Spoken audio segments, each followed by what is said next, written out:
Assalamualaikum warahmatullahi wabarakatuh. Selamat pagi anak-anakku sekalian. Apa kabar hari ini? Alhamdulillah ya, jika kalian dalam keadaan sehat walafiat. Anak-anakku sekalian, hari ini kita masih melanjutkan pembelajaran kita. Kita akan belajar masih di tema 5 anak-anak ya. Namun sebelum belajar, marilah kita berdoa terlebih dahulu ya.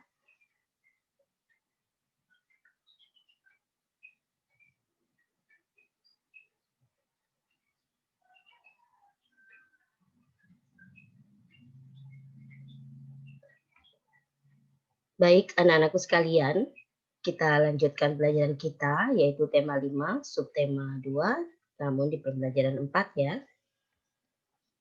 Adapun muatan pelajaran pada tema 5, subtema 2, pembelajaran 4, yaitu ada IPS, kemudian Bahasa Indonesia, lalu PPKN. Anak-anakku sekalian, kita mulai dari pelajaran IPS ya. Jadi kita akan membahas tentang kenampakan alam dan kenampakan buatan ya, penampakan alam dan juga penampakan buatan.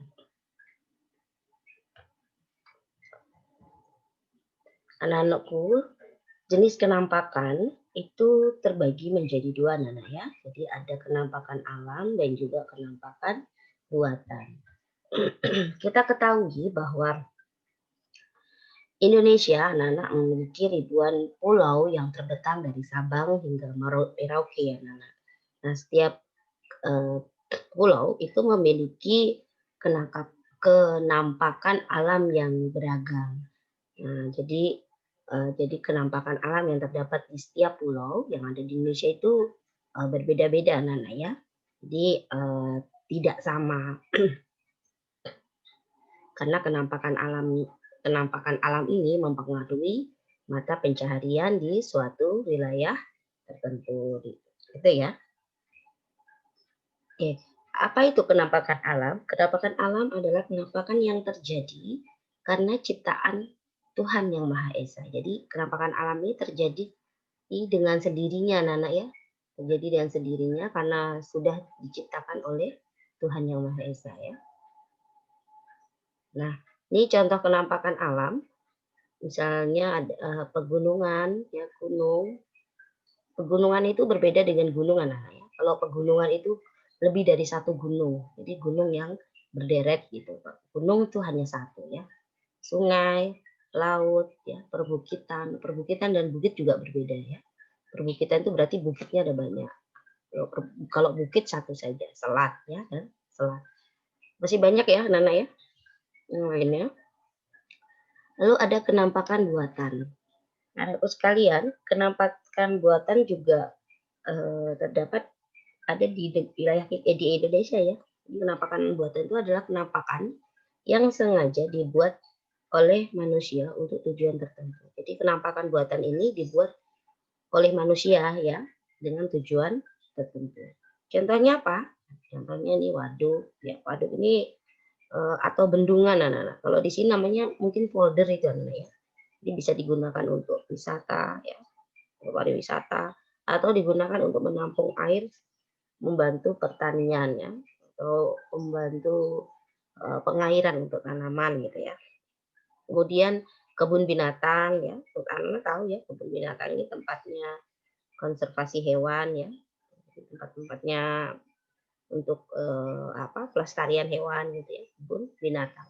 Pemukiman ya, kemudian ini adalah tahu anak-anak ya, pemukiman itu tempat tinggal. Biasanya ini ada di dataran rendah ya.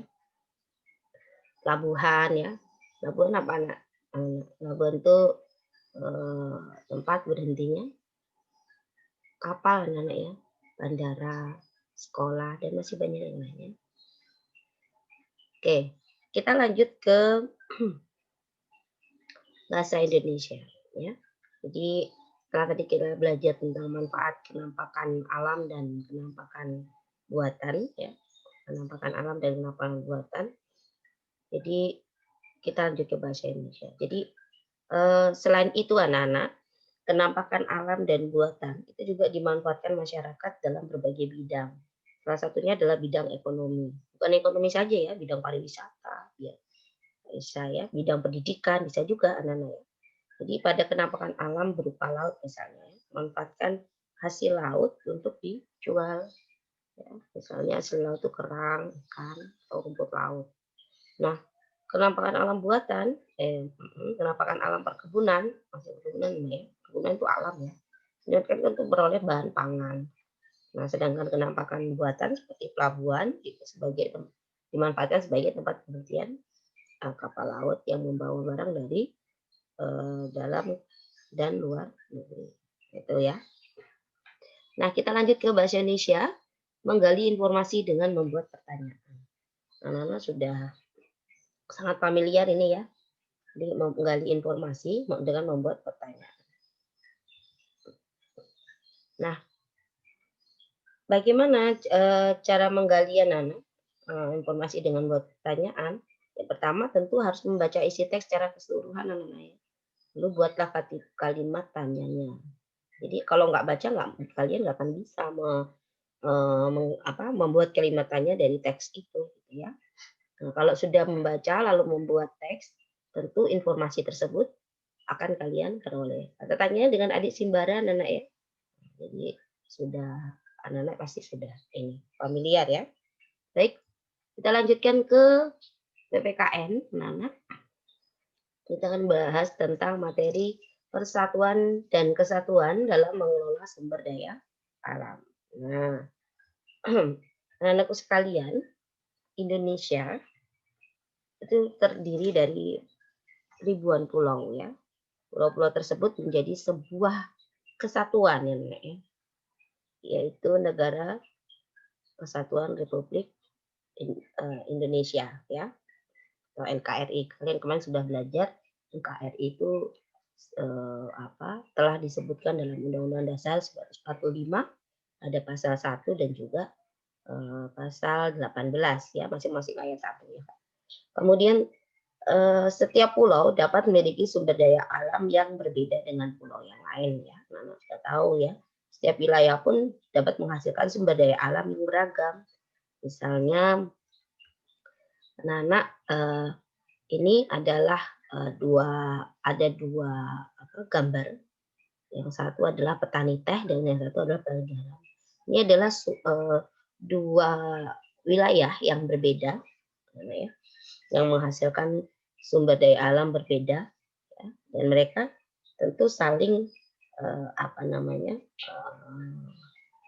saling bekerja sama, ya, saling membutuhkan satu sama wilayah satu dengan wilayah lain. Jadi kalau di dekat pantai, di dekat laut menghasilkan garam dan sumber daya laut ya, yang ada di laut ya. Sedangkan dataran tinggi menghasilkan perkebunan teh, gitu ya. Di setiap wilayah menghasilkan sumber daya alam yang beragam. Nah, sumber daya alam di seluruh Indonesia tersebut harus dikelola dengan semangat persatuan dan kesatuan. Nah, ya, nggak bisa kita mengelola sendiri ya, harus penuh dengan persatuan dan kesatuan, gotong royong anak-anak ya. Nah, apabila setiap masyarakat dapat bersatu dalam mengelola sumber daya alam, maka kesejahteraan bersama dapat tercapai, gitu ya. Maka seperti ini kan kalian lihat ini semua bekerja tujuannya apa? Untuk kesejahteraan hidup masing-masing gitu ya. Jadi kalau bisa bekerja sama maka semua akan hidup sejahtera. Jadi kesejahteraan tercapai. Nah, salah satu wujud persatuan dan kesatuan dalam mengelola sumber daya alam adalah dengan cara kerja sama. Nah, dua pulau yang memiliki perbedaan sumber daya alam dapat bekerja sama ya untuk memenuhi sumber daya alam yang dibutuhkan. Misalnya Nana ya, nah ini ada di gambar nih misalnya ini daerah Pulau Madura misalnya. Ini memiliki sumber daya garam yang melimpah. Nah, garam ini diperlukan oleh semua orang di beberapa wilayah ya, daerah atau pulau. Jadi garam bisa diekspor contohnya Kalimantan misalnya ya. Bisa dikirim ke Kalimantan ya. Jadi diperlukan, misalnya Kalimantan penghasil, bahan tambang, diperlukan oleh wilayah lain, maka hasil tambang akan dikirim ke wilayah dan jadi saling membutuhkan. Jadi kuncinya adalah bekerja sama Nana ya, bekerja sama dalam mengelola sumber daya alam.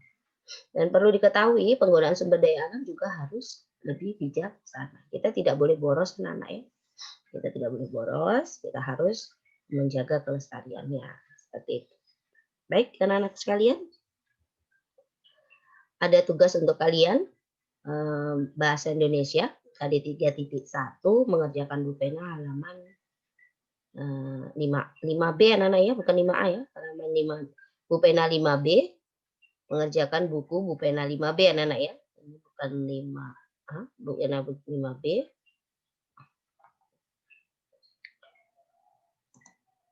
Oke. 5B ya, 5B halaman 116 ya. Kerjakan membuat kalimat pertanyaan ya, minimal 5, boleh lebih daripada 5. Baik, terima kasih. Mungkin hanya itu yang dapat Bu Umi sampaikan. Mohon maaf jika ada tutur kata Bu Umi yang kurang berkenan.